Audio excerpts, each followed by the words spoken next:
Our Father who art in heaven, hallowed be thy name.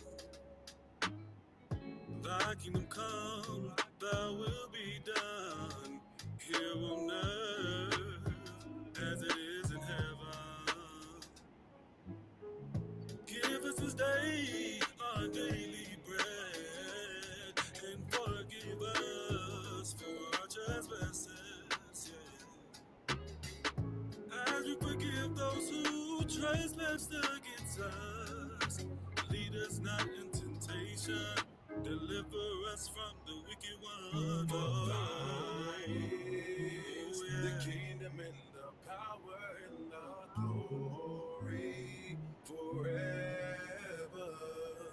For thine is the kingdom and the power and the glory forever. Our Father who art in heaven, hallowed be thy name. Thy kingdom come, thy will be done on earth as it is in heaven. Give us this day our daily bread. Forgive us for our trespasses, as we forgive those who trespass against us. Lead us not to temptation, deliver us from the wicked one. For thine is the kingdom and the power and the glory forever. Thine is, oh yeah, the kingdom and the power and the glory, oh yeah, forever. For thine is the kingdom and the power and the glory forever. For thine is the kingdom and the power and the glory forever.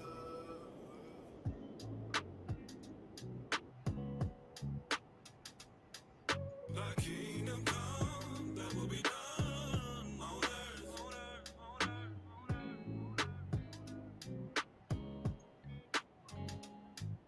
Thy kingdom come, thy will be done on earth.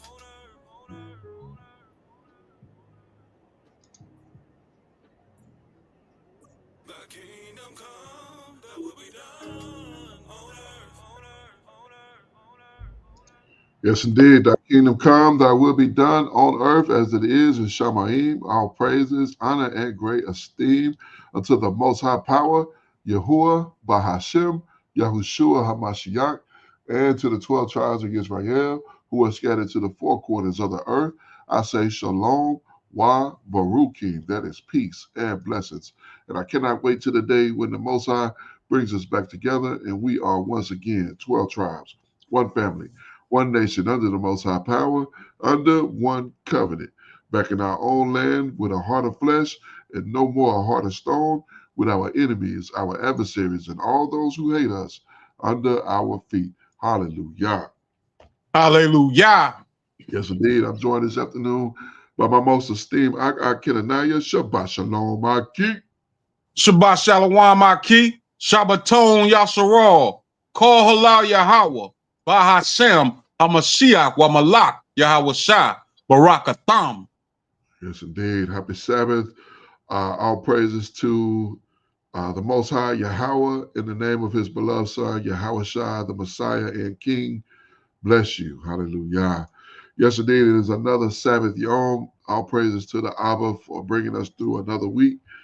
Yet we are yet here and intact, and the Abba has saw fit to have us here and able to regather in His name on this Sabbath Yom. Hallelujah. We are in the book, still in the book of Deb Arim, and the next 7 chapters we will cover, starting in chapter 15, reading through 21. Praises to the Abba. And one second here. I'm filling in these last couple of shares here, and we'll get right to it in about half a minute here. All right, last one. Here we go. And all right, so we are at the book of Deb Arim. I think I already have it on the screen here. And yes. All right, starting at verse 1. This is the book of Deuteronomy or Deb Arim, chapter 15, the sabbatical year, the sabbatic year, verse 1. And at the end of 7 years, you shall make a release. And this is the manner of the release. Every creditor that lend aught unto his neighbor shall release it. He shall not exact it of his neighbor or his brother, because it is called Yahuwah's release. Verse 3. If a foreigner, you may extract it again. Of a foreigner, you may extract it again. But that which is thine with thine brother, his hand shall release. So he's giving us instruction here on the 7th year. So I got, you know what I'm saying, you let me hold a couple bills, and I was able to get you back, you know what I'm saying, $1.50 of it, and now you got, so I still owe you a 50. You know what I'm saying? That 7th year come, you got to forget that 50. Hey, that's law. That's law. That's Torah, indeed. Yeah. So that's something though. Did we go over this before? I know we did, but I don't think I took it as I taken it right here. Yeah. So, but interesting information. So, continuing here. Now, if it's a foreigner, then they got to pay up. Like, now I don't need that. So come on off of that. Like, but it's the 7th year. Like, I don't have nothing to do with you. Yeah. Verse 4. Say when there shall be no poor among you, for Yahuwah have greatly blessed you in the land in which Yahuwah give. Salaki, I don't know how I'm stumbling over these words. Let me start from here. It says, let me start from this point right here. It says, for Yahuwah shall greatly bless you in the land which Yahuwah have given you for an inheritance to possess it. Verse 5. Only if you carefully hearken unto the voice of Yahuwah your power, to observe to do these commandments which I command you this day. For Yahuwah will bless you as he promised, and you shall lend unto many nations, but you shall not borrow, and you shall reign over many nations, and they shall not reign over you. If there be among you a poor man of one of your brethren within your gates, in your land, which Yahuwah your power giveth you, you shall not harden your heart, nor shut your hand from your poor brother. So we got to take care of each other. That's instilled in our Torah, in our instruction. We got to take care of one of another. So that's a big deal. God. Verse 8, indeed. Verse 8, hallelujah. But when you shall open your hand wide unto him, and shall lend him sufficient for his needs, and that which he wanted. I'll be honest. I look forward to the day when, Most High put me in a position where a brother needs something and he can come to me and say, I need X, and I can say, no sweat. He go, here's 10 bands and just hand it off like, if I never see it again, it's no big deal. You know what I'm saying? Like, here you go. And you know, and be good for it and be good with it. Because I know the most high gonna, handle it. And yeah, so continue in verse 9. Beware of your beware that there be not and slack it. Beware that there be not a thought in your wicked heart saying, in 7 years the year of release is at hand, and your eye be evil against your poor brethren, and you have given him not, you give him not, like, oh no, I can't get it to you, bro. It's too close to that 7th year, I ain't gonna get it back. Like, nah, we can't do that.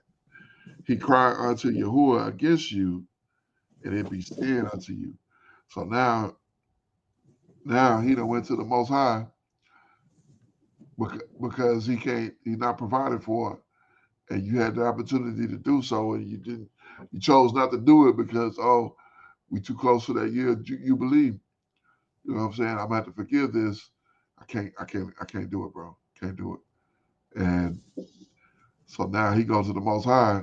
Now the Most High finna deal with you like a heathen, because you bugging. Verse 10. You shall surely give him, and your heart shall not be grieved when you give unto him, because that for this thing Yahuwah your power have increased you in all your works, and in all that you put in your hand unto.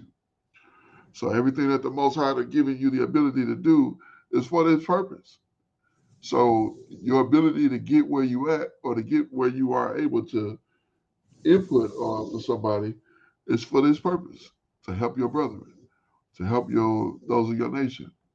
It's not so you can be the man. It's not so you can be on top of everything and got the fattest pocket. It's so you can help your people, your brothers. God. Continuing. For the poor shall never cease out of the land. Therefore I command you, saying, you shall open your hand wide unto your brother, to the poor, and to the needy in your land. And if your brother, a Hebrew man or a Hebrew woman, be sold unto you and serve you 6 years, then the 7th year you shall let him go free from you.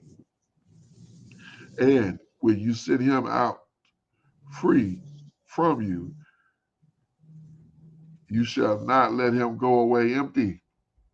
So he done worked for you for this time, and now you 7th year come and it's time for him to go. And guess what? Here you go, a little something extra.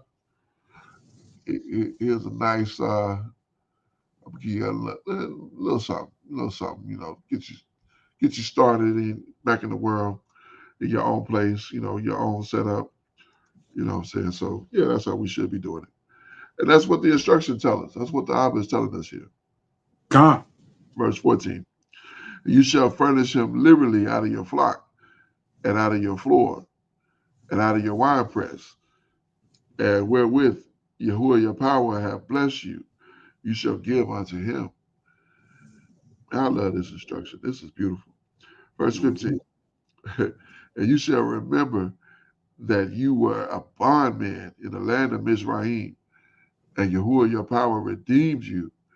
But therefore I command you, saying, I command you these things this day.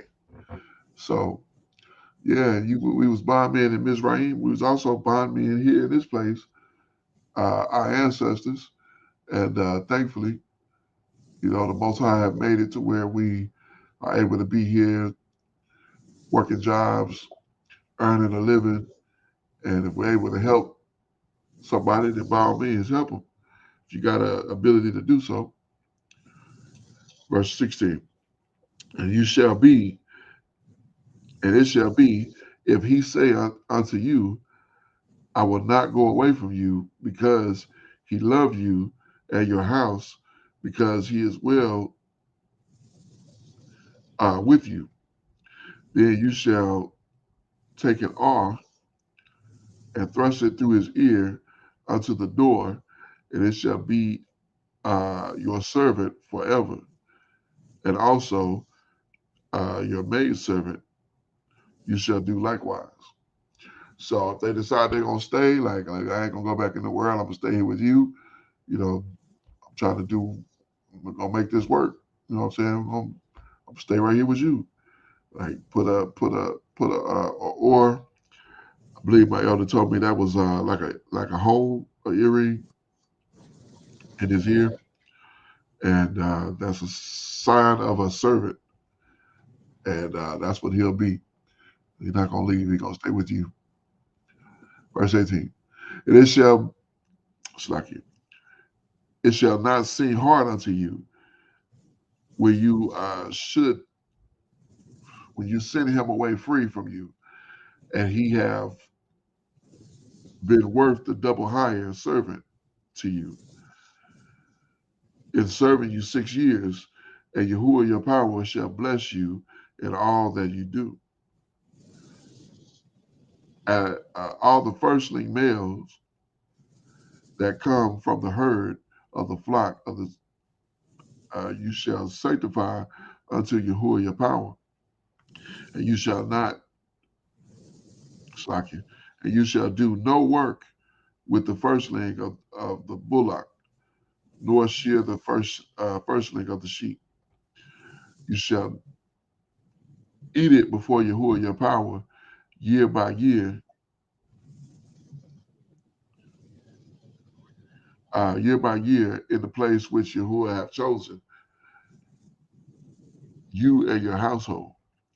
And if there be any blemish therein, as if it be lame or blind, or have any ill blemish, you shall not sacrifice it unto Yahuwah your power.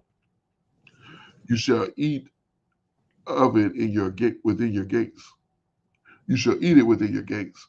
The unclean and the clean person shall eat it alike, as the roebuck and as the hart. Only you shall not eat the blood thereof. You shall pour it on the ground as water. All right. Praise to the Abba. All right. Continuing here, chapter 16. The feast of the Pesach and the weeks of the booth. Verse 1. All right. Well, let's check. Okay. Observe the month of Abib and keep the Pesach unto Yahuwah your power. In the month of Abib, Yahuwah your power brought you forth out of Mizraim by night. And there, you shall therefore sacrifice the Pesach. Yeah, the Pesach unto Yahuwah your power of the flocks of the herd in the place which Yahuwah hath chosen to place his name there. And you shall not eat slacking. You shall eat no leavened bread with it. 7 days you shall not. 7 days you shall eat unleavened bread therewith, even the bread of affliction. For you came forth out of the land of Mizraim in haste, and you mayest remember the day when you came out of the land of Mizraim with all the days of your life. So reminding us again of that conquest that we had when the Most High brought us out of the land of Mizraim. So this is something that is near to him in his doings with the children of Israel. And much like that, of course, we remember when, we were brought into this land and how the Most High have brought us from being captives, which we still under the captivity, but being captives where we dealing with harsh bondage, where now we have a little bit of a leeway where we can move around and do things kind of on our own will. We don't have anybody standing over us here saying, all right, don't read that, don't broadcast that, don't do that. We can do this freely. So praise to the Abba for those things. And continue in verse 4. And there shall be no unleavened bread seen with you in all your coasts 7 days. Neither shall there be anything of the flesh which you sanctified the first day at even, remaining all night until the morning. You may not sacrifice the Pesach within any of your gates, which Yahuwah your power giveth you.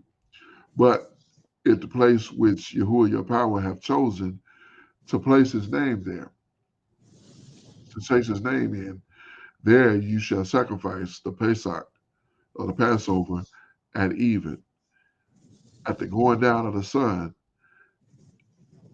at the season, at the season that is coming forth out of Mizraim.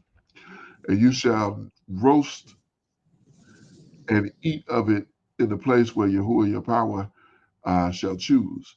And you shall turn in the morning and go into your tents. So that sounds like an all-night party. It come. You're going to be, you eat other Pesach and you're doing all this and that. And now in the morning, now you're going into your tent. Now it's time to shut it down when the morning comes. Verse 8.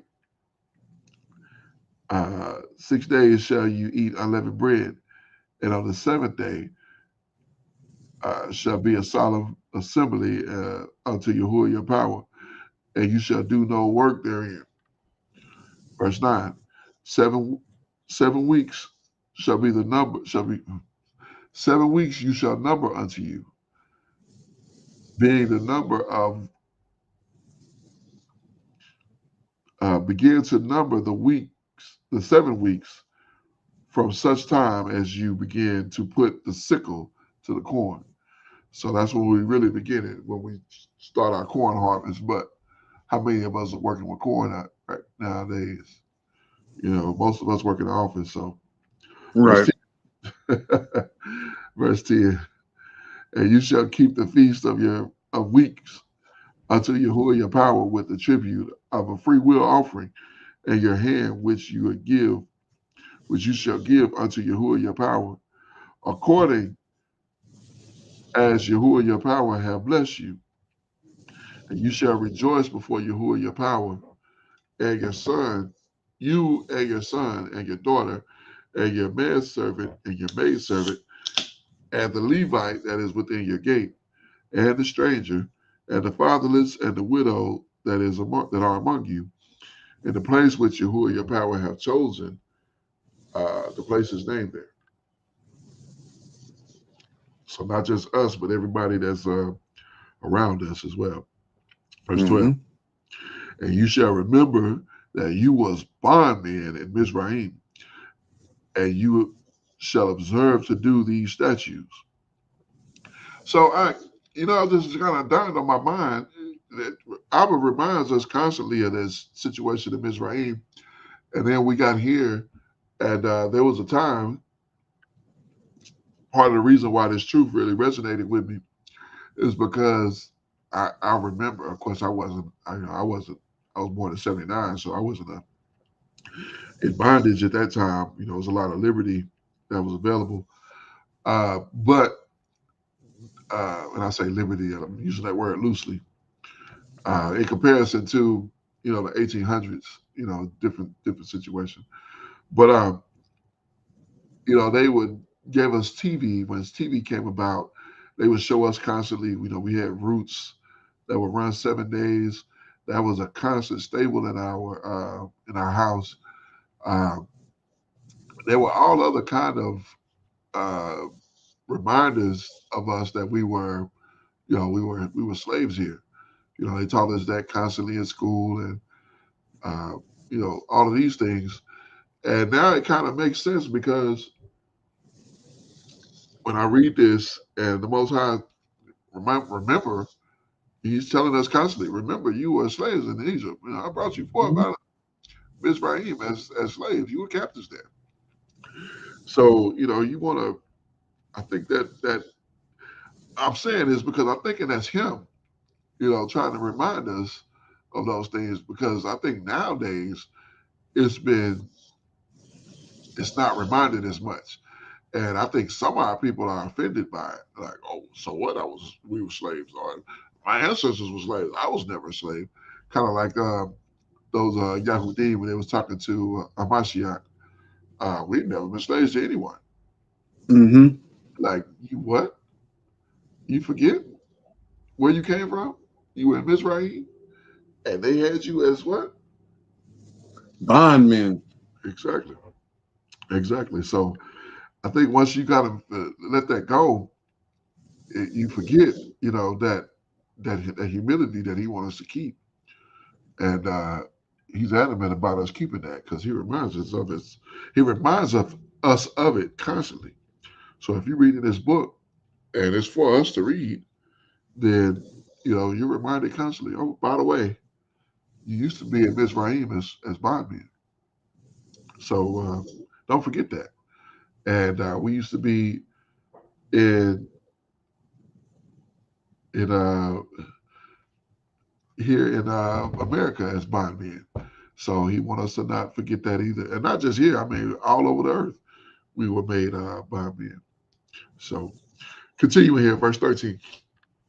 And you shall observe the feast of tabernacles 7 days after you have gathered your corn and your wine, and you shall rejoice in the feast, you and your son and your daughter and your maidservant, your manservant and your maidservant, the Levite, the stranger, the fatherless, the widow that are within your gates. 7 days you shall keep a solemn feast unto Yahuwah your power in the place where Yahuwah have chosen, because Yahuwah your power shall bless you in all your increase and in all the works of your hands. Therefore you shall surely rejoice. 3 times in a year shall all males appear before Yahuwah your power in the place which he shall choose, in the feast of unleavened bread, in the feast of weeks, in the feast of tabernacles. You shall surely not appear before Yahuwah empty. Every man shall give as he is able, according to the blessing that Yahuwah your power shall, which have given you, which he have given you, Slaki. Verse 18. Judges and officers shall, excuse me, verse 18. Judges and officers shall make you in all your gates, which Yahuwah your power giveth you throughout your tribes, and they shall judge the people with just judgment. So not just judge, but judge with righteous and just judgment, as the Most High have commanded us. Verse 19. And you shall not judge, you shall not rush judgment, and shall respect no person, nor take a gift. For a gift do blind the eyes of the wise, and pervert the words of the righteous. That which is altogether just shall you follow, that you may live and inherit the land which Yahuwah your power hath given. And you shall plant you a grove of any tree near unto the altar of Yahuwah your power, which you shall make. I said that wrong, my bad. Let me read that again. Verse 21. You shall not plant you a grove or any tree unto near unto the altar of Yahuwah your power, which you shall make you. Neither shall you set up any image which Yahuwah your power hateth. So he don't want any images, and he don't want you planting anything near what you're using to worship him. So I'm trying to think. It seemed like when I was in church, we had like some fake trees right by the pulpit. I want to say we did as well, like, or somewhere. Yeah, I know we did. Now, actually, coming out of the pulpit, going down by the minister's office, there was Yeah, a little fake tree right there. yeah. Completely the opposite of what we just read. And kind. That's crazy. That's absolutely crazy. Wow. All right, continuing. Administration of justice. This is the book of Deb Arim, chapter number 17 and verse 1.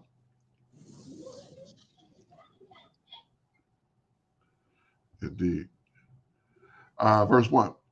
You shall not sacrifice unto Yahuwah your power any bullock or sheep wherewith is blemish, or any ill favoredness, or evil favoredness, for it is abomination unto Yahuwah your power. So if you try to give the Father, you try to give Abba anything that is not perfect, it is an abomination unto him. Kind. And when we read something similar to that back in 15, and my mind automatically went to Cain and how he had offered those fruits that had fallen to the ground to the Most High. You know, the Most High doesn't want that, but it makes, we know that the Most High changes not. So he didn't like that back then with Cain. He didn't like that when he's giving these law, statutes, and commandments to our people. Nor does he like that now. Exactly. Wonderful point. Indeed. Wonderful. Continuing here. Verse 2.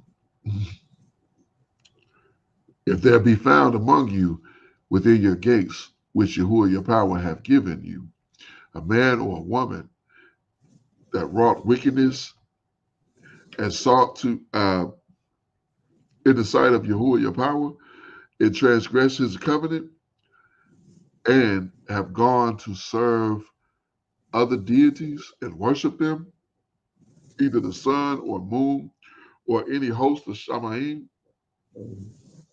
which I have not commanded, and it be told you, and you have heard of it, and inquired diligently, and behold, it be true, and the thing certain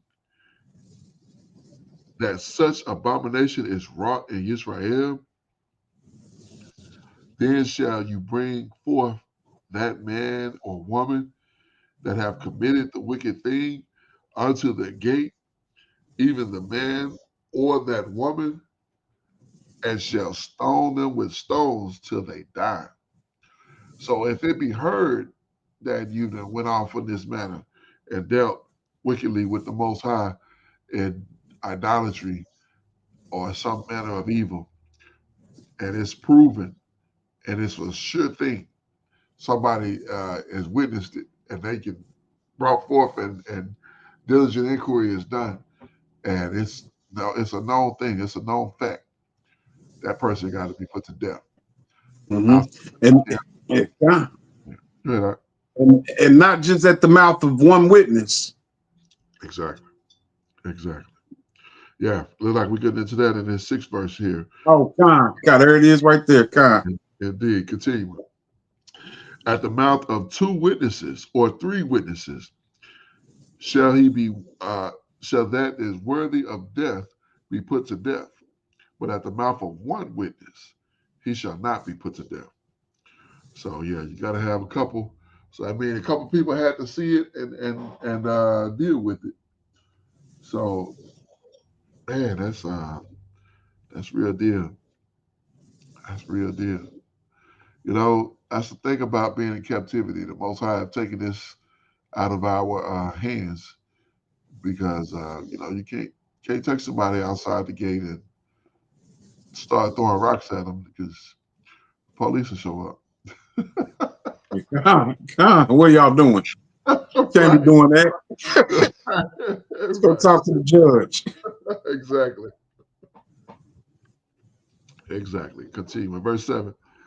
The hands of the witness shall be first upon him to put him to death, and afterward the hand of all the people. So you shall put away, so you shall put the evil away from among you, which is the point of it, is to get rid of the evil. So it's not even a point of we don't just put this person to death. No, no. The reason we're putting them to death is to get rid of the evil. Verse 8. If there arise a matter too hard for you to judge between blood and blood, between plea and plea, and between stroke and stroke, being matters of controversy wherewith within your gates, then you shall arise and get up and get you up to the place which Yahuwah your power have chosen, and you shall come unto the priests of the Levites and unto the judge,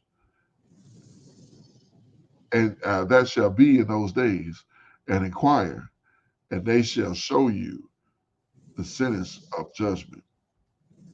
And you shall do according to the sentence which they of the place which Yahuwah have chosen shall show you. And you shall observe and do according to all they inform you. So take that information that is given by your leadership and do that. If you have to go about it that way, if you can't judge it on your own, then take the information that's given to you by those placed in an office above you. Verse 11. According to the sentence of the law, which they shall teach you, and according to the judgment which they shall tell you, that shall you shall do. So that's what you shall do. You shall not decline from the sentence which they shall show you to the right hand or to the left. So they're gonna give it to you. Don't say, okay, he said this, but I'm gonna add this to it, or I'm gonna take this off of it. No, he said, whatever they tell you, that's what you do. Verse 12. And the man that will do presumptuously and will not hearken unto the priest that standeth to minister there before Yahuwah your power, or unto the judge, even that man shall die, and you shall put away evil from Israel. So Most High wasn't playing with us, man. He wanted us doing these things right. And I Right. believe a lot of the problem was that we just didn't hearken. We just didn't listen. And that's why we had so much problems. And we've gone through so many hard times, and all of these things have been avoidable. If we'd have followed this to the T, word by word, letter by letter, I don't think we would have had the problems we had. But what do I know? Continuing. Verse 13. And all the people shall hear and fear and do none more presumptuously. I think that's absolutely right. Once the people Mm-hmm. know, hey man, you go off on that, it's gonna cost you. And I ain't talking 2 shekels. Verse 14. God. Yeah. Exactly. Verse 14. Uh, when you are coming to the land which Yahuwah your power giveth you, and shall possess it, and shall dwell therein, and shall say, I will set a king over me, like all the nations that are round about me. Now that's scary, because that's exactly what happened. That is literally scary. That this is Moshe saying this. Mm-hmm.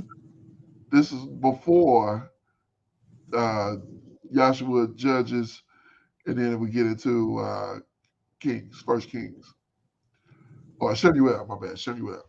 So It this is kind. that time. So he's saying this like, man, that's scary. That level of prophecy is like, wait a minute. They don't know that then. They don't know that when he's giving it to them at this time. But as time continues, Us knowing what we know. Verse 15. You shall in any wise set him king over you, whom Yahuwah your power hath chosen, one from among your brethren set you shall you set king over you. You may not set a stranger over you, which is not of your brethren. So all you Trump supporters and all you before Trump, it was who? Biden and who was before Biden? Trump. Before Biden, yeah, Trump, Yeah. Before Trump, it was Obama. Barack, Yeah. hmm Before Obama, it was Bush, Bush, and then Clinton Clinton, and Bush. Bush. See, we know all the doggone kings of this world. We should know. We Right. got to know the kings of in the scriptures like that. Mm-hmm. Come. Man, that's crazy. Continuing here. So yeah, we're not supposed to be putting those guys in those positions.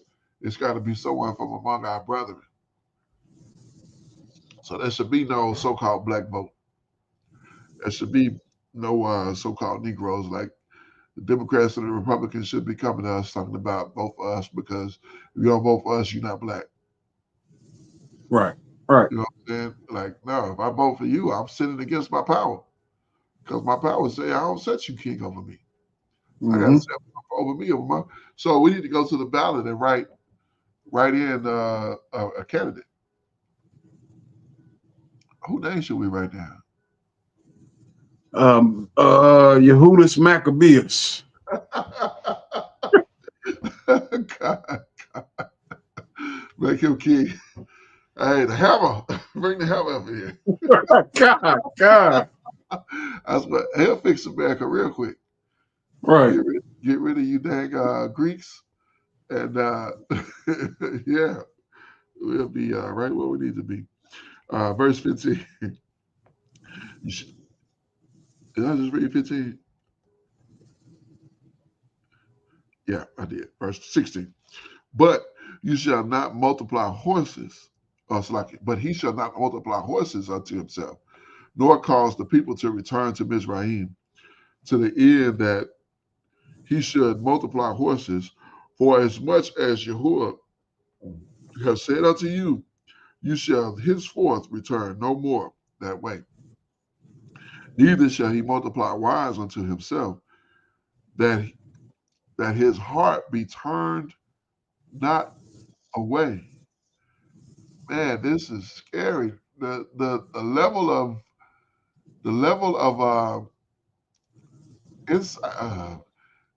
insight is not even insight. This is like, yeah, this is gonna happen. The level of what's the word I'm looking for? Prophecy. Mm.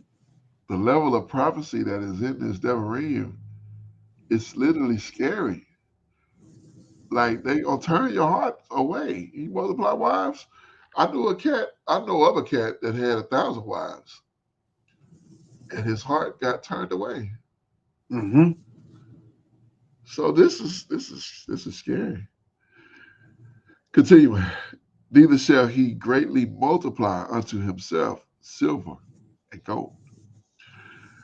And it shall be when he sitteth upon the throne of his kingdom, he shall write him a copy of this law in a book, out of that which is before the priests, the Levites.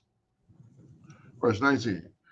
And it shall be with him, and he shall read therein all the days of his life, and Slakia, that he may learn to fear Yahuwah his power, and keep his word of his law in these statutes and do them, and that his heart be not lifted above his brethren, and that he turn not aside from the commandments to the right hand or to the left, to the end that he may prolong his days in the kingdom, he and his children in the midst of Israel. So that is a valuable, very valuable lesson. Indeed. Man, yeah, dynamic. Was that number 3 for me? Yeah, So, kind okay, gotcha. All right, continuing Deb Arim, chapter 18. This is good stuff, man. I hope y'all enjoying this because this is good stuff. Portions of the Levites. Verse 1. And the priests, the Levites, and all the tribe of Levi shall have no part nor inheritance with Israel. They shall eat the offering of Yahuwah made by fire, and his inheritance. Therefore shall they have no inheritance among their brethren. Yahuwah is their inheritance, as he have said unto them. And this shall be the priest's due from the people, and for them that for them that offer a sacrifice, whether it be ox or sheep, and they shall give unto the priest the shoulder, and the 2 cheeks, and the maw. The first fruits also of your corn, and of the wine, and of your wine, and your oil, and the first of the fleece of the sheep shall you give him. For Yahuwah your power have chosen him out of all the tribes to stand and to minister in the name of Yahuwah, he and his sons forever. So that takes place. So they are not gone. Mm-hmm. The priests, the Levites are not done. They will continue to have a place with the Most High. Verse 16, verse 6. And if the Levites come from any of your gates out of Israel, where he sojourns, and come with all the desires of his mind unto the place which Yahuwah hath chose, then he shall minister in the name of Yahuwah his power, as all his brethren, the Levites do, which stand before Yahuwah your power. They shall have like portions to eat, besides that which cometh of the sale of was that parchment? Parsimony. Parsimony, Slaki. Parsimony. It's all over Rocky. All right.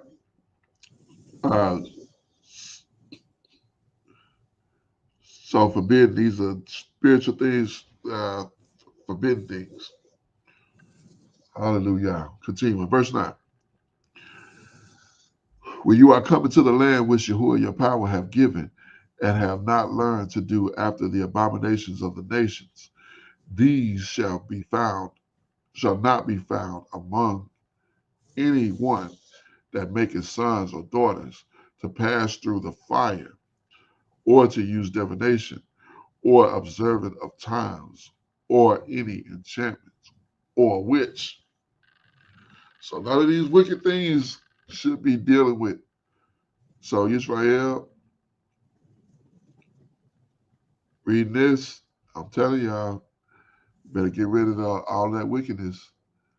I'm seeing way too many crystals, too many people with crystals. I know what that stuff means. They have these crystals thinking that they're going to cause up some kind of seance or some foolishness. I better get that mess up out of here. Put that There's too much. There's too much of that going on. Yeah, too much of that going on. Continue. Or a chamber, or a consoler with familiar spirits, or a wizard, or a necromancer. I hope ain't no necromancers around. Yeah. Verse 12. For all do these things are an abomination unto Yahuwah. And because of these abominations, Yahuwah your power have driven them out from before you. You shall be perfect with Yahuwah your power. For these nations which you possess hearken unto observance of times, and do and unto diviners. But as for you, Yahuwah your power have not suffered you to do so. To have not suffered you so to do. So we're not supposed to be doing that mess. These heathens, they can do that type of stuff, but we can't do that. We can't do what these other people do, and that's the hard part about being scattered in captivities. You're amongst these people, and you see these people, and we were at such a low estate. Not long ago, we thinking these people are the standard, and we see them and how they operate, and thinking that's supposed to be the standard. Right, right. But they're not the standard. We are. Mm-hmm. That's why we were filling their churches and doing all these things. That's why you got to come out of that stuff, because you got to understand that we're not the bottom. We're the top. We're not the tail. We're the head. We're not the one that's following. We're the one that's leading, because we got the power of our fathers with us. We just got to tap into it. They follow us in everything. So why are we following them in anything? We shouldn't be. It's our job to lead, not to follow. Right. Praise to the Abba. Verse 15. Yahuwah your power shall raise up a prophet from the midst of you, of your brethren, like unto me, and you shall and him shall you hearken. We know that's Hamashiach. And I know what Moshe got that. He got that when he was on the mount, getting all the information through the Most High, or through the representative of the Most High. So that's how he was getting these prophetic statements. That's how he can make all these statements. Verse 16. According to all that you desire of Yahuwah your power in Hebron, and Harem, in the day of the assembly, saying, let me not hear again the voice of Yahuwah my power, neither let me see the great fire any more, that I die not. And Yahuwah said unto me, they have well spoken that which they have spoken. Like, yeah, they said it right, because they kept listening. It probably been a problem. Not probably, it would have been a problem. Verse 18. I will raise them up a prophet from among their brethren, like unto you, and I will put my words in his mouth, and he shall speak unto them all that I shall command him. And it shall come to pass that whosoever will not hearken unto his words, which he shall speak in my name, I will require it of him.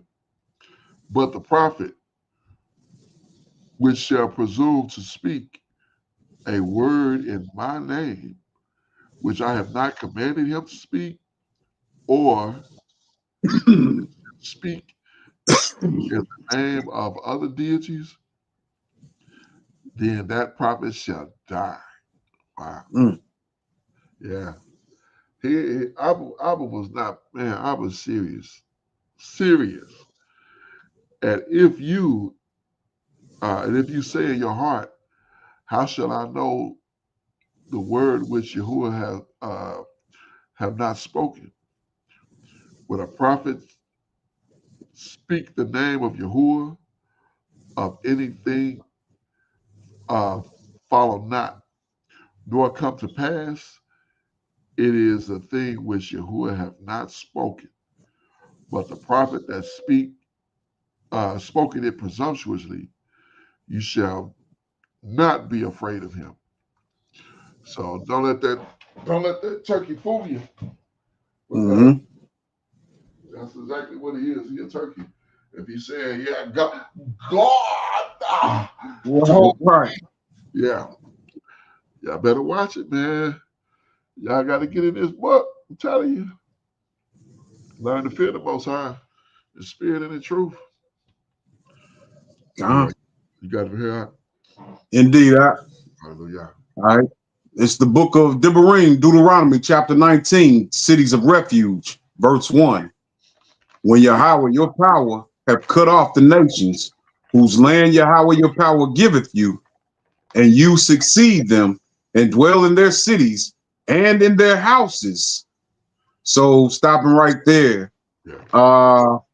When our ancestors went into this land, and this was prophetic, he was telling them they hadn't yet gone into the land yet.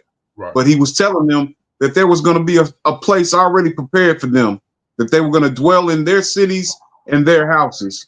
All right. Right. Verse 2. Oh, you had something, Mark? No, go ahead. All right. Verse 2. You shall separate 3 cities for you in the midst of your land, which Yahweh your power giveth you to possess it. Mm-hmm. You shall prepare you a way and divide the coast of the land, of your land, which Yahweh your power give you to inherit, into 3 parts, that every slayer may flee thither. And this is the case of the slayer, which shall flee thither, that he may live.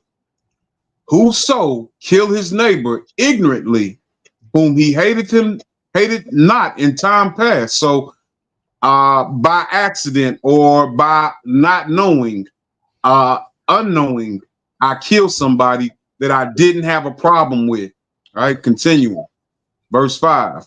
As when a man goeth into the wood with his neighbor to hew wood, and his hand fetcheth the stroke with the axe to cut down the tree, and the head slippeth from the helve, and lighteth upon his neighbor that he die, he shall flee unto one of those cities and live. So, we kind of see how our people operate now. Yeah. In regards to a lot of the urban cities, you kill, whether it's an accident or, whether you did it on purpose. A lot of times people want to avenge the blood of their friend, of their family member. People want to do something about it. It's like that now. Apparently it was like that back then as well. Right. Yeah, I think this was not very common. I think this was a common occurrence, because he wouldn't have all these cities of refuge if this was happening, once in a while. This had to be, something that was coming. Mm-hmm. Yeah. All right, verse 6. Lest the avenger of the blood pursue the slayer while his heart is hot, and overtake him, because the way is long, and slay him, whereas he was not worthy of death, inasmuch as he hated him not in time past. So, our people have a tendency to be hot-headed sometimes. And sometimes that controls our actions. It shouldn't, but it happens. And in cases like this, so that the hot-headed individual doesn't kill this person, he has a city to flee to. Right? Yes, indeed. Verse 7.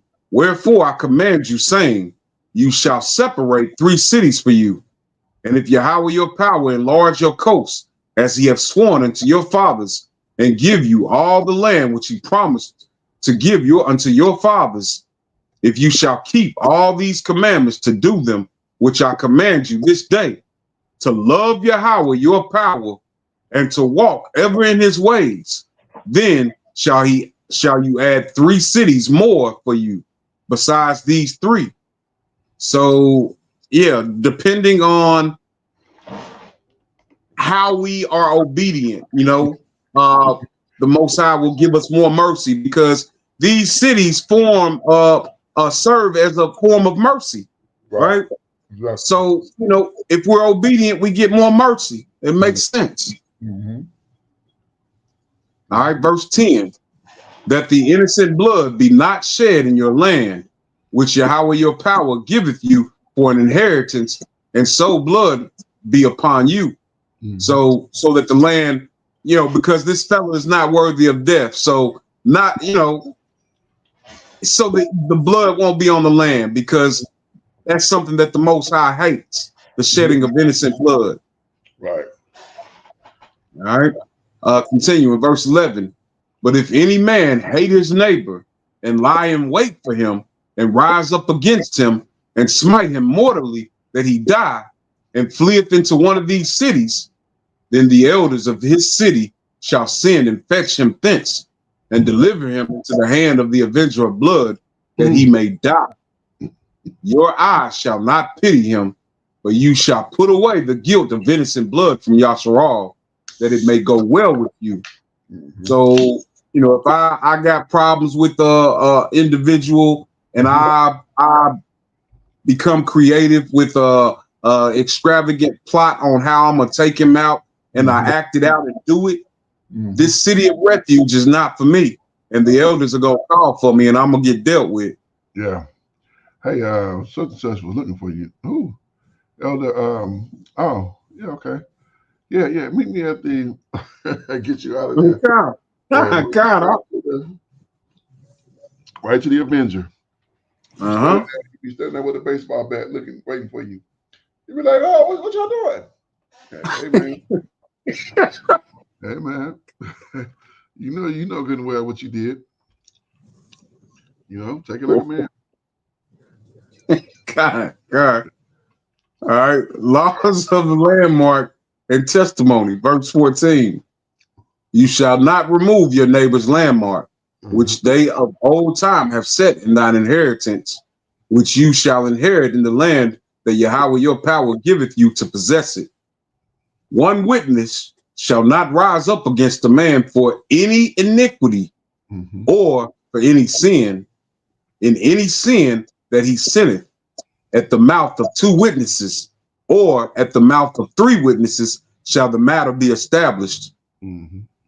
If a false witness rise up against any man to testify against him that which is wrong, then both the men between whom the controversy is shall stand before Yahweh, before the priests and the judges, which shall be in those days. And the judges shall make diligent inquisition, and behold, if the witness be a false witness, and have testified falsely against his brother, then shall you do unto him as he had thought to have done unto his brother. So shall you put the evil away from among you.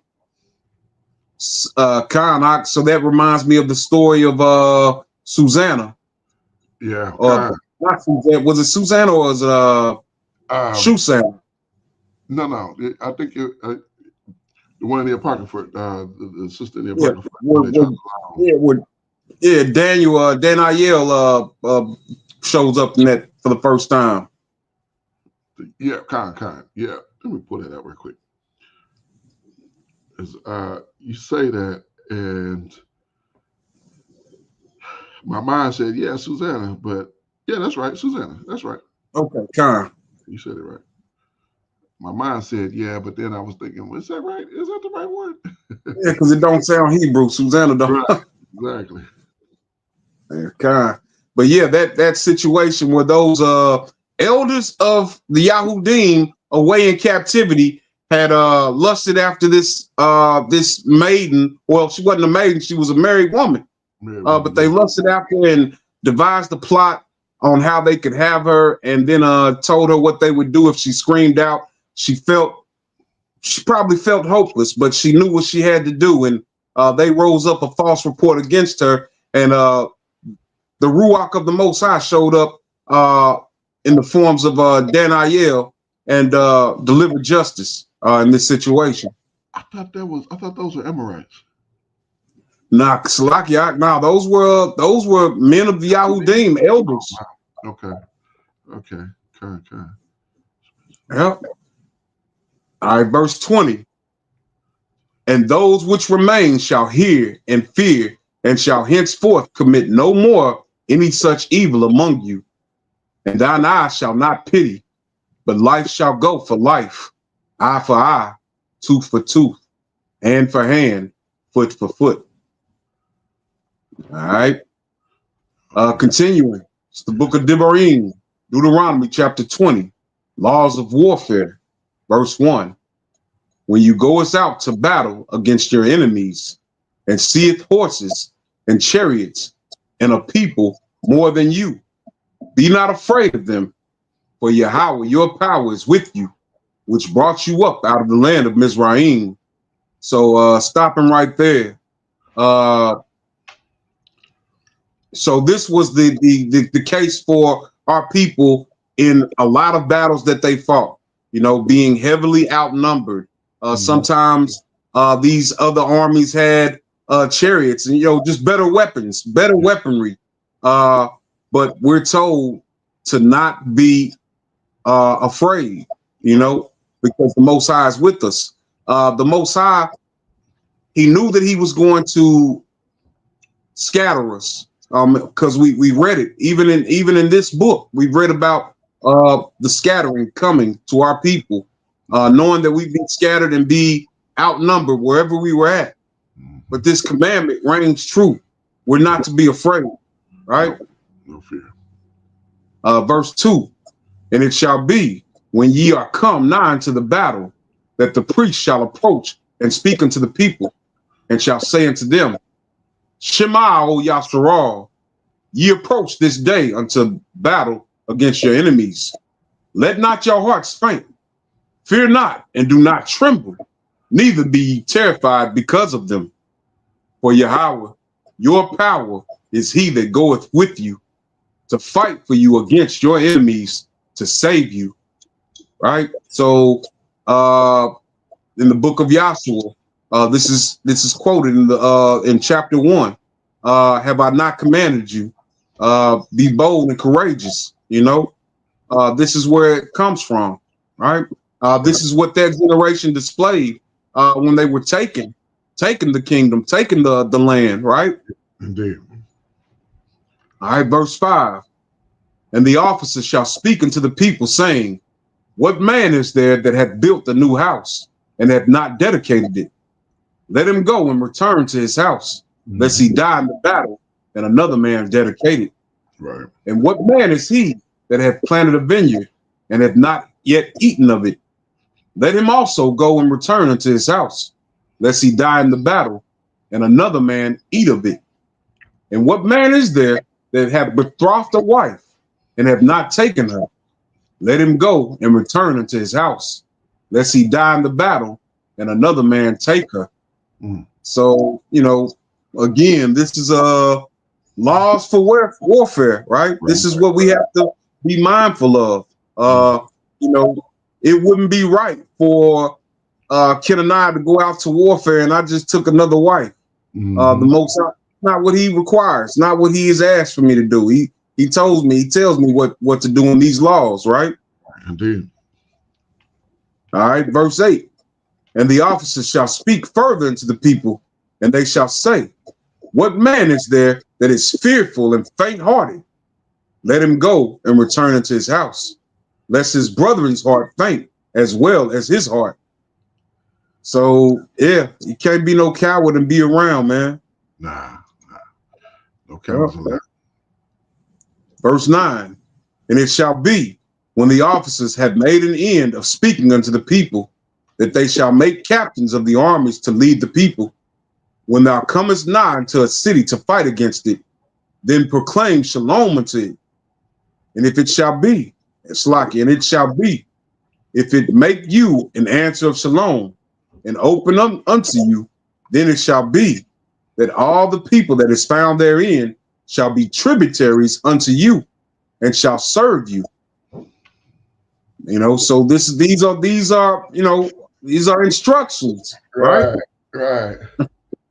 Verse 12. And if it will make no shalom with you, but will make war against you, then you shall besiege it. And when Yahweh your power have delivered it into your hands, you shall smite every male thereof with the edge of the sword. So verse 13 doesn't say if Yahweh your power have delivered it into your hand. When, right? Yes. All right, verse 14. But the women and the little ones and the cattle and all that is in the city, even all the spoil thereof, shall you take unto yourself, and you shall eat the spoils of your enemies, which Yahweh your power hath given you. Right? You shall use Salakia, verse 15. Thus shall you do unto all the cities which are very far off from you, which are not of the cities of these nations.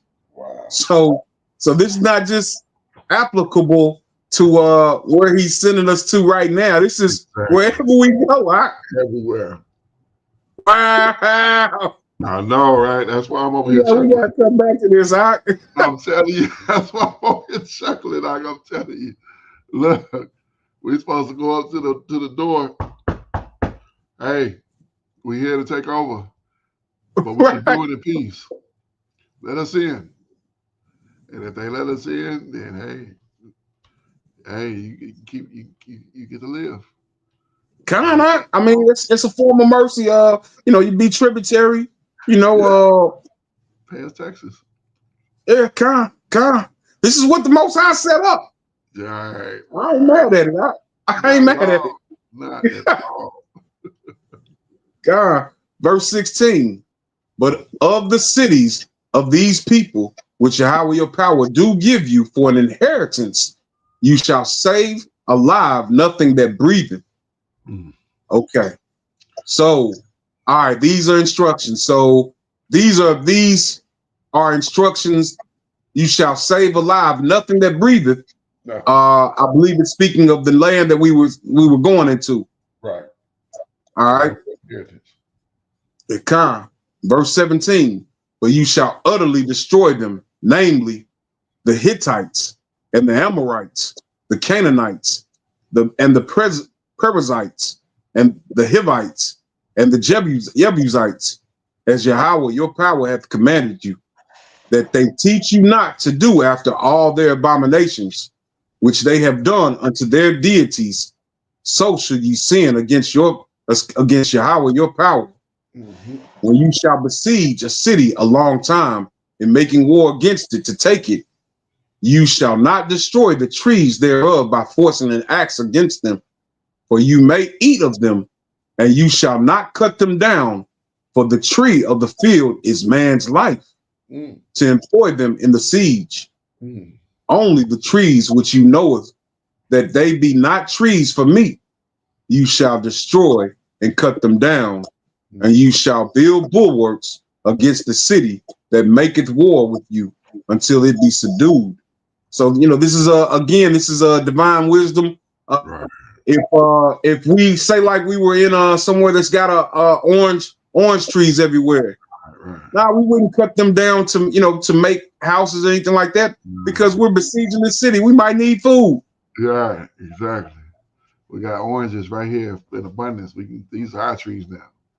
Right, come. Yeah. All praises, man. That's a wonderful instruction. Indeed, yeah. You know what? I think I don't know about. Well, I'll wrap. I'll wait, and when we chop it up, when we finish up. Gotcha. All right. Continuing. Deb Arim, Deuteronomy chapter 21. Expiation of a crime. Verse 1. If one be found slain in the land which Yahweh your power giveth you to possess it, lying in the field, and it be not known who hath slain him, then your elders and your judges shall come forth, and they shall measure unto the cities which are round about him that is slain. So figuring out which city he's closest to, right? Right. And it shall be that the city which is next unto the slain man, even the elders of that city shall take a heifer which hath not been wroth with, and which have not drawn in the yoke. And the elders of that city shall bring down the heifer into the rough valley, which is neither eared nor sown, and shall strike off the heifer's neck there in the valley. And the priests, the sons of Levi, shall come near, for Yahweh, your power have chosen. For them, Yahweh, your power have chosen to minister unto him and to Barak in the name of Yahweh. And by their word shall every controversy and every stroke be tried. Again, this is another reason why we have some of the issues we do as a nation of people. And what I mean, the controversies. We no longer know who these Levites are to make judgments, you know. Properly, yeah. All right, verse 6. Oh, Salaki, you had something? No, I was just agreeing with you. Like, yeah, you're right. Yeah. Verse 6. And all the elders of that city that are next unto the slain man shall wash their hands over the heifer that is beheaded in the valley, and they shall answer and say, our hands have not shed this blood, neither have our eyes seen it. Be merciful, O Yahweh, unto your people, Yasharal, whom you have redeemed, and lay not innocent blood unto your people of Yasharal's charge, and the blood shall be forgiven them. So shall you put away the guilt of innocent blood from among you, when you shall do that which is right in the sight of Yahweh. Yeah. So the Most High wasn't okay with anybody's innocent blood being shed innocently. You know, our people rather. You know, our people's blood wasn't to be shed. You know, without a reason. Right. And in order for him not to hold that over us, if there was some bloodshed, there were instructions on how the priests were to deal with this, right? Or I don't think it was the priests, it was the elders. Yeah, the elders, the priests, the Levites as well. They was Okay, involved. Yep. All right. So continuing, domestic relations, verse 10. When you go forth to war against your enemies, and Yahweh, your power, have delivered them into your hands, and you have taken them captive, and see among the captives a beautiful woman, and have desired unto her that you would have her for a wife, then you shall bring her home to your house, and she shall shave her head and pare her nails, and she shall put the raiment of her captivity from off her, and shall remain in your house, and bewail her father and her mother a full month. And after that, you shall go in unto her and be her husband, and she shall be your wife. So, you know, I remember us covering this, you know, years ago, a couple of years ago, and, you know, we came to the understanding that that month was given so that we would know that she wasn't with child.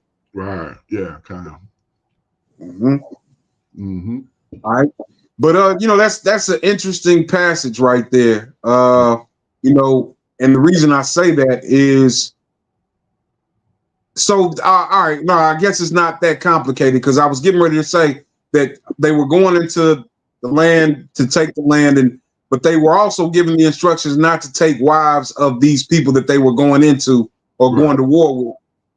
However, in this verse right here, in this passage right here, we're reading that it was okay for them to take a woman that they felt that was beautiful in this place that they were fighting. But we have to remember what we were told before. So this wouldn't be applied to, I wouldn't think. Yeah, exactly. You know, because he told us to get rid of all of them. So right. But in future, when you go and take a place, as it's not pertaining to these particular people, and you see a woman and you want to keep her, then this is the process that you follow. Indeed, indeed. All right, continuing. Verse, what we at, 14? Yeah. All right. And it shall be, if you have no delight in her, then you shall let her go whither she will, but you shall not sell her at all for money.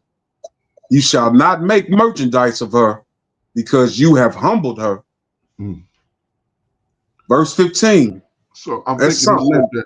I think he said that because you'd already gone into it. You know what I'm saying? You'd already would put her in a position to be your wife, and then you realize you don't have any delight in her. Like, you know what? I really can't stand this heathen. And you ready to just get rid of her, but you can't sell her because you put her in a position of a concubine. So you can't just sell her off. You gotta instead just let her go. All right, continuing, verse 15.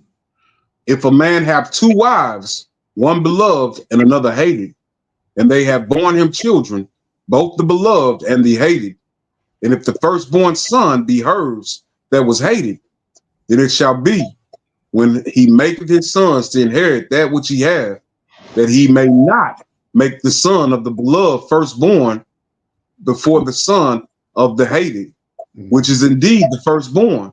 So just, doing things right, Just measurements, just balance. uh-huh. Yeah. Verse 17. But he shall acknowledge the first, he shall acknowledge the son of the hated for the firstborn by giving him a double portion of all that he had. For he is the beginning of his strength. The right of the firstborn is his. Right. Verse 18. If a man have a stubborn and rebellious son, which will not obey the voice of his father or the voice of his mother, and that when they have chastised him, he will not hearken unto them, then shall his father and his mother lay hold on him and bring him out unto the elders of his city, and unto the gate of his place. And they shall say unto the elders of his city, this our son is stubborn and rebellious. He will not obey our voice. He is a glutton and a drunkard. So hearing that right now, this is not a child. It could be a child, but this is somebody that's grown. Right. This is an adult. This is a person who just, you know what I'm saying? They feel like they want to do things their own way. They want to listen to their father. They want to listen to their mother. They done made it to, adulthood. So we talking a 21, 22-year-old musclehead Negro. And he just, he go about his own way. And his father tell him, and been telling him ever since, since the beginning. And his mother tell him, and he just like, I'm gonna do what I want to do. Y'all can't control me. Mm-hmm. This is the result. Verse 21. And all the men of his city shall stone him with stones, that he die. So shall you put evil away from among you, and all Yasharal shall hear and fear. Right. So we didn't play stubborn and rebellious children, man. Not at all. Not at all. I mean, because a child, of course, you just spank a child and that gets them in order. But when you get to be a grown man and he still won't listen, oh well, you get the rock. Yeah, kind of. All right, closing out, verse 22. And if a man have committed a sin worthy of death, and he be put to death, and you hang him on a tree, his body shall not remain all night upon the tree, for you shall in any wise bury him that day. For he that is hanged is accursed of the Most High, that your land be not defiled, which Yahweh your power giveth you for an inheritance. So be it. Hallelujah. Hallelujah. All praises to the Abba. Man, this was some good word here today. Indeed. Yeah, this was some of Moshe's last. Oh, wait, man, we got some comments here. All right. Prince of Yehuda. She gave us an excellent point when we were bringing it out. Praises to the Abba. Oh, she was commenting a lot. She was talking about, when we were talking about the flowers, she's talking about plants and flowers, all of that involved. And oh yeah, remember the red plant on the on Xmas time? Yeah, that red Poinsettia, isn't it? Is that what it's called? I believe so. Okay. Yeah, they brought them all in the sanctuary. Ain't that crazy? Like they didn't even know. Like they didn't know about it. Surely they don't. They don't either. Two or more. I'm sure she met witnesses there, indeed. And she enjoyed it. She said, "Great lesson, all praises," and also suffer not a wish to live. So all praises. Yeah, we was getting some good comments in there. I didn't realize we was getting hit up, but praises. Thank you. I told everybody for the comments. Indeed, many thanks. So this particular lesson here, this particular information, very vital, very encouraging. We got some stuff to talk about offline. Indeed, I was thinking the same thing. Indeed. All praises. Look, we need to be taking this to the brethren. Like, yeah, look at us. Y'all read this? Right. You know, we're supposed to be doing that here. You know, so all praises to the Alpha. But yeah, good information coming out of here. And man, you know, kudos. Shout out to our dear elder Moshe. You know, Moshe, I think would be more than an elder. I don't even know what the next level would be. Uh, I want to say like a father almost. You know, like you know what I'm saying. Like Moshe was so instrumental to everything that we've done. You know, every time we read this Torah, it's more and more evident that you know Moshe was such an important, such a vital piece of it. Um, Mhm. you know, and his everything that the Most High gave him that shaped him to be the man that he was, and even his experiences, even his hard experiences. You know, these are all things that we can learn from and just do well with.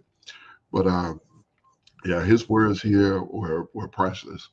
And you know, praises to the Abba that, as we were reading earlier, I was thinking about Hazakiyahu, King Hazakiyahu, who found the when they found the scriptures in the house of the Most High, and they brought it to him, and he got to reading it, and he got to ripping his garment, like, oh man, we'd have messed up.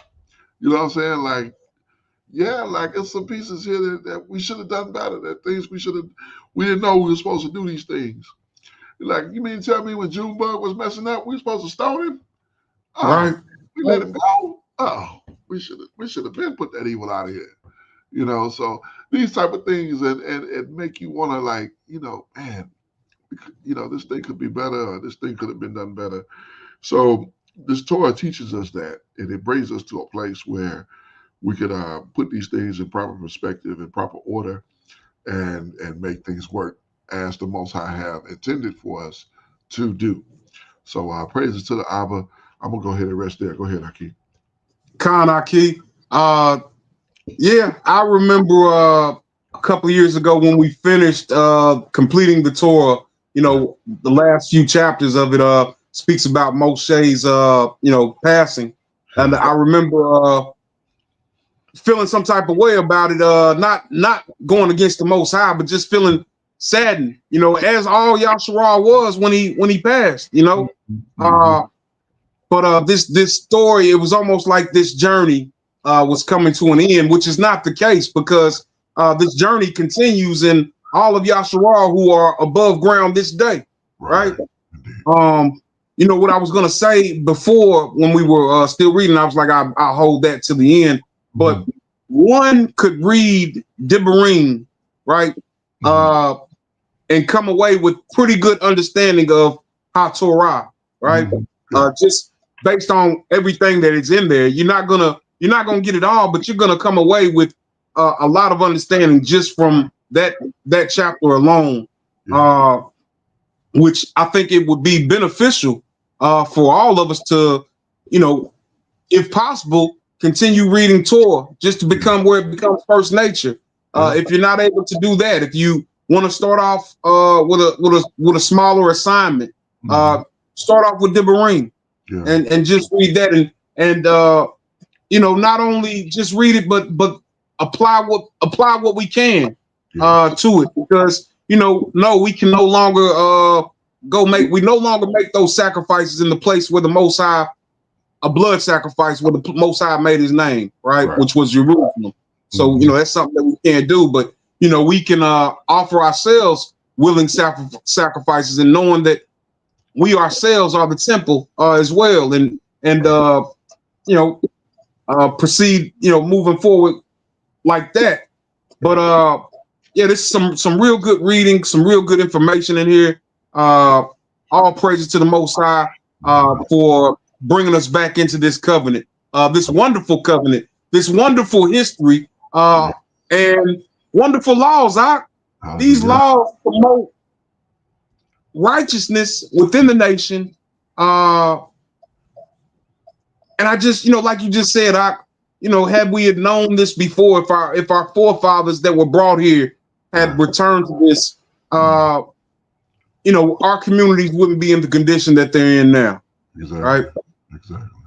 But I digress. All praises to the Most High for another wonderful Shabbat of learning. Hallelujah. Yes, indeed. You know, blessed is the people whose power is Yahweh. You know, Hallelujah. and it's magnificent that the Most High have edified us in the land of our captivity. You know what I'm saying? Like you take these men who were doing various things in various places in their lives, and you bring them out of that. You put this book, you make this book the priority for these men, and this is what you end up with. You got brothers keeping the Sabbath, you got sisters going along, you got brothers making videos, sharing information for the world to see, so that all the Israel scattered through the four corners can get the information. And you just got an amazing power who's able to do any and everything that needs to be done, and he'll make a way. And that's what it boils down to. So praises to the Abba. Join us. We'll be back here just shortly. Um, we'll be doing a video review. We have a very, very, very, very special video from a very special elder, brother near and dear to my own heart. And I wish I could have got to know the brother, but he'd be 100 years old if he was here. But I would gladly sit at the foot of his bed and just listen to him. If he would speak a word or two, I would sit there and listen, because I just know it's going to be something worth hearing. But we're going to highlight some of his information here today, and so join us back for that, and it's going to be a good old time. Might not be as good as us reading Deb Arim, but it's going to be a good time. It's going to be a good time, I promise. With that, we're going to tell you why we do this thing. We do this, Book of Romans, chapter 10 and verse 1. Brethren, my heart's desire and prayer to the Father, to Abba, for Israel, is that they might be saved. We want to see our people saved. We want to see our nation, our people, our brothers, our sisters, our yellow dead, the children. We want to see all of our people saved. That's what my desire is. How are we going to do that? What means are we going to go about? Well, first of all, we're going to keep the belief, the faith, and the patience for the Messiah, the return of Hamashiach. And also Ecclesiastes chapter number 12 and verse 13. Let us hear the conclusion of the whole matter. Fear the Most High and keep his commandments, for this is the whole duty of man.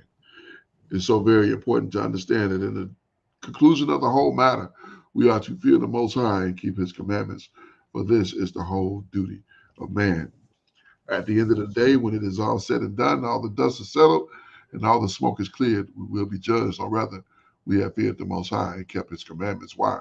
Because this is the whole duty of man. I am your Akazaki Yahu, joined by my most esteemed Akinanaya, giving all praises, honor, and great esteem unto the Most High Power, Yahweh, Bashem, Hamashiach, Yahweh Shah, Wamalak, and to the 12 tribes of Israel who are scattered to the four quarters of the earth, I say shalom, wa, baruchim, that is peace and blessings. And I cannot wait to the day when the Most High brings us back together, and we are once again 12 tribes, one family, one nation, under the Most High power, under one covenant, back in our own land with a heart of flesh and no more a heart of stone, with our enemies, our adversaries, and all those who hate us under our feet.